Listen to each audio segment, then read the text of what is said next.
Urban police స్టేషన్లో crime number 45/2024 ఒక case నమోదు చేయడం జరిగింది. వర్రా రవీంద్రారెడ్డి యొక్క ఫిర్యాదు మేరకు.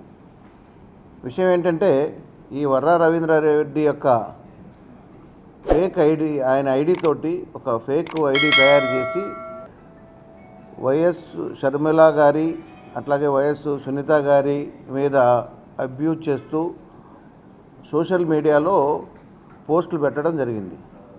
సో అది చూసినటువంటి రవీంద్రారెడ్డి లోకల్ పోలీస్ స్టేషన్లో ఫిర్యాదు చేయడం జరిగింది.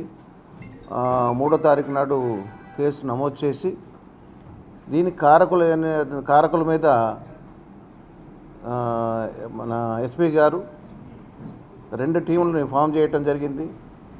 ఈ యొక్క సైబర్ సెల్కి సంబంధించినటువంటి ఎస్ఐ అండ్ మన Pulivendula C Shankar Reddy and Arun Kumar Reddy DSP గారి ఆధ్వర్యంలో ఈ యొక్క కేసు, ఎందుకంటే ఇది ఈ అబ్యూజ్ చేసినటువంటిది సోషల్ మీడియాలో వైరల్గా మారి అది అనేక తప్పిదాలకు దారితీస్తుండగా దీన్ని ప్రతిష్టాత్మకంగా తీసుకొని ఈ యొక్క అక్యూజ్డ్ ఎవరైతే కారకులో ఈ కారకుడైనటువంటి ఉదయభూషణ్ అనేటటువంటి అతన్ని, విశాఖపట్నానికి సంబంధించిన అతన్ని నిన్న సాయంకాలం అరెస్ట్ చేసి తర్వాత ఇందుకు కారణమైనటువంటి ఇతరత్ర కారణాలన్నింటినీ చూపుతూ ఆయనకి అరెస్ట్ చేయడం జరిగింది.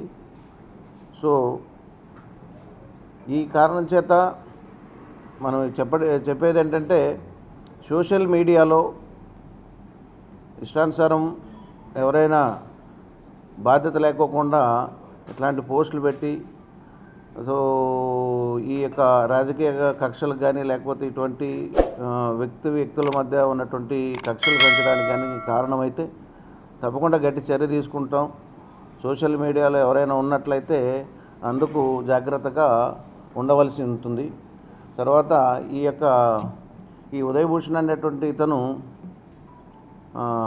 మన విశాఖపట్నానికి సంబంధించిన వ్యక్తి. అయితే ఈయన ఈ సోషల్ మీడియాలో బాగా యాక్టివ్గా తెలుగుదేశం తరఫున ఉంటారు. సో ఈ వర్రా రవీంద్రారెడ్డికి ఈ యొక్క వర్రా రవీంద్రారెడ్డిని ఎందుకు చేశారంటే, వర్రా రవీంద్రారెడ్డి వైసీపీ మీద పెట్టేటటువంటి ఈ కామెంట్స్ కానీ ఈ ట్రోల్స్ కానీ ఖండిస్తూ ఆయనతో ఒకసారి మాట్లాడిన సందర్భంగా ఈయన టార్గెట్ చేసి వర్రా రవీంద్రారెడ్డి మీద ఫేక్ ఐడి తయారు చేసి ఈ ప్రస్తుత ముద్దాయి దాని మీద ఇతని మీద వచ్చి ఇతనికి డిఫేమ్ చేయడం కోసం ఈ యొక్క కార్యక్రమం చేయడం జరిగింది.